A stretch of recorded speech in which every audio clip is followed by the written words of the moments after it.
Robinson Crusoe. Ce nom, on le connaît tous, n'est-ce pas? C'est l'image même de l'aventurier, du survivant sur son île déserte. Une histoire incroyable qui a inspiré des tas de films, de livres, bref, une véritable légende. Mais, et si cette légende cachait une vérité? Si derrière le personnage de fiction, il y avait un homme bien réel? Et si son histoire, la vraie, était encore plus folle, plus incroyable que le roman lui-même? C'est ce qu'on va découvrir ensemble. Alors voilà, d'un côté, on a le héros de fiction, Robinson Crusoe, et de l'autre, l'homme réel, Alexander Selkirk, un marin écossais. Et attention, on est loin du pauvre naufragé pieux du roman. Non, Selkirk, c'était un corsaire, un rebelle avec un sacré caractère. Il n'a pas fait naufrage à cause d'une tempête, non. Il a été abandonné sur une île après avoir tenté de lancer une mutinerie. C'est son histoire, bien plus brute, qui a tout inspiré.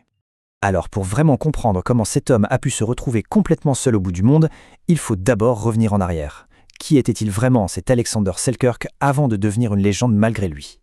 Imaginez un peu, on est en Écosse, en 1676. Le jeune Alexander, c'est le 7e fils d'un cordonnier. Et disons-le clairement, ce n'était pas un enfant de chœur. C'était un bagarreur, impulsif, indiscipliné, le genre de garçon qui rêve d'aventure, pas du tout de réparer des chaussures comme son père. Alors à 19 ans, pour échapper à une énième punition, il fait ce dont il a toujours rêvé. Il prend la mer. Et ça va changer sa vie pour toujours. Et attention, Selkirk ne devient pas n'importe quel marin, il devient corsaire. C'est un point super important à comprendre. C'est quoi un corsaire? Eh bien imaginez un pirate, mais un pirate légal, c'est ça. Il avait l'autorisation de son gouvernement pour attaquer les navires des pays ennemis. C'était une vie de risque, de pillage et d'aventure, bref, une vie taillée sur mesure pour un caractère comme le sien. Et c'est justement cette vie de corsaire, cette soif d'aventure qui va le conduire tout droit vers le moment qui va faire basculer sa vie. Un conflit en plein milieu de l'océan qui va décider de tout son avenir. On est en septembre 1704. On retrouve Selkirk au large des côtes du Chili, sur un navire qui s'appelle le Cinque Ports. Et l'ambiance n'est pas à la fête, loin de là. Le voyage est un vrai désastre. L'équipage est décimé par la maladie, la faim, ils sont à bout de force. Ils décident de faire une pause sur une île de l'archipel Juan Fernandez pour reprendre des forces et trouver des provisions. Quelqu'un qui a un grade important sur le bateau inspecte le navire. Et là, c'est le choc. La coque en bois est rongée par les vers. Elle est complètement pourrie. Il va voir son capitaine, Stradling, et lui dit cash, ce navire est un cercueil flottant. Il va couler avant même qu'on arrive au Cap Horn. Il faut savoir que le Cap Horn, c'est l'un des passages maritimes les plus dangereux du monde. Tenter le coup avec ce bateau, c'était juste du suicide. Alors, avec son caractère bien trempé, Selkirk essaye de monter les autres marins contre le capitaine. Il leur dit de ne pas repartir, de rester sur l'île pour réparer le bateau. Mais personne ne bouge. Tout le monde a trop peur. Pour le capitaine, c'est une occasion en or. Ce Selkirk, ce fauteur de troubles, il en a marre. Sa décision est radicale. Tu penses que l'île est plus sûre que mon bateau? Très bien, alors reste-y. Et voilà comment il est abandonné. On le dépose sur la plage avec presque rien. Un fusil, un peu de poudre, une hache, un couteau et une Bible. C'est tout. C'est tout ce qu'il a pour survivre sur une île perdue au milieu de nulle part. Il a beau crier, supplier, c'est trop tard. Le navire s'éloigne et disparaît à l'horizon. Et là, il s'effondre sur la plage. Il réalise, il est seul, absolument et irrémédiablement seul au monde. C'est le début d'un cauchemar. Mais ce qui est incroyable, c'est que cet enfer va petit à petit devenir son royaume. C'est là qu'on va découvrir la force de caractère et l'ingéniosité exceptionnelle de cet homme. Les premiers mois sont un véritable enfer. Il ne quitte pas la plage, obsédé par l'océan, espérant un bateau qui ne vient jamais.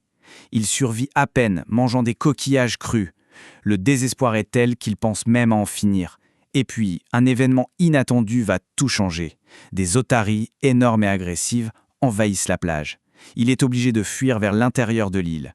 Et sans le savoir, ces animaux viennent de lui sauver la vie. Et là, c'est la découverte. L'île est en fait un petit paradis. Il y a de l'eau douce, des fruits, des légumes et même des chèvres sauvages. Alors il s'adapte, il se construit non pas une, mais 2 cabanes. Quand il n'a plus de poudre pour son fusil, qu'est-ce qu'il fait? Il se met à courir, tellement vite qu'il finit par attraper les chèvres à la course. Et pour se protéger des rats qui infestent l'île, il a une autre idée de génie. Il domestique les chats sauvages pour qu'ils le protègent. Incroyable, non? Petit à petit, Alexander se transforme. Physiquement, il devient un athlète. Ses pieds deviennent aussi durs que du cuir, plus besoin de chaussures. Et mentalement, pour ne pas sombrer dans la folie, il trouve des solutions. Il lit sa Bible à voix haute, il chante, il parle à ses chèvres et ses chats. Il a réussi à maîtriser son environnement. L'île n'est plus sa prison, c'est devenu son royaume. Et va vivre comme ça pendant des années de solitude totale, et puis un jour, l'impossible arrive. Un point à l'horizon, un navire, c'est le salut, ou peut-être un nouveau danger. 4 ans et 4 mois. Voilà le temps qu'il a passé, entièrement seul. Pensez-y, plus de 1500 jours sans parler à un autre être humain. Le 2 février 1709, 2 navires anglais accostent. Les marins débarquent et tombent nez à nez avec une créature étrange. Un homme sauvage couvert de peau de chèvre avec une barbe qui lui tombe sur la poitrine. Il parle une langue bizarre, un anglais cassé qu'il a presque oublié. Il leur faudra un moment pour comprendre que cet homme est l'un des leurs, et pour réaliser l'histoire hallucinante qu'il a racontée. Selkirk est donc sauvé. On pourrait croire que c'est la fin d'histoire, mais en réalité, c'est le début d'une autre. Car son retour à la civilisation va donner naissance à un mythe qui va complètement le dépasser. Il rentre en Angleterre en 1711 et c'est une star. Tout le monde veut entendre son histoire. Son aventure est publiée dans les journaux. Et parmi ceux qui lisent ça, il y a un certain Daniel Defoe, un écrivain. Il sent qu'il y a là une histoire en or. Il s'en inspire et en 1719, il publie un roman qui va devenir mondialement célèbre. Mais attention, Defoe ne raconte pas l'histoire exacte de Selkirk. Il la transforme complètement pour la rendre plus romanesque. Le corsaire rebelle devient un simple naufragé. Son île, dans le Pacifique, est déplacée dans les Caraïbes. Les 4 ans de solitude se transforment en 28 ans. C'est beaucoup plus impressionnant. Et surtout, Defoe invente le personnage de Vendredi. Bref, il crée un héros bien plus sage et moins compliqué que le vrai Alexander Selkirk. Et pendant que le livre connaît un succès fou, qu'est-ce qu'il arrive au vrai Selkirk ? Eh bien, la civilisation, il n'arrive pas à s'y refaire. Malgré l'argent, la célébrité, il reste un marginal. Il recommence à boire, à se battre. Finalement, il repart en mer. C'est là qu'il mourra de la fièvre jaune, à seulement 45 ans. L'homme véritable est vite retombé dans l'oubli. Et c'est là qu'arrive l'ironie suprême de cette histoire. Le roman, Robinson Crusoe, devient un classique immortel. L'homme réel, Alexander Selkirk, meurt seul et oublié. Mais le plus fou, c'est ce qui se passe en 1966. Le gouvernement chilien décide de renommer l'île de Selkirk, la vraie île, vous devinez comment ? Île Robinson Crusoe. C'est incroyable. Le personnage de fiction a non seulement volé son histoire, mais il a fini par lui voler son île. Au final, cette histoire nous laisse avec une question assez vertigineuse. Qu'est-ce qu'on préfère retenir ? La légende parfaite de Robinson Crusoe, le héros idéal, ou l'histoire vraie d'Alexander Selkirk, un homme bien plus complexe, avec ses défauts, mais aussi avec une force et une résilience hors du commun ? Une belle histoire vaut-elle plus qu'une vie réelle et compliquée ?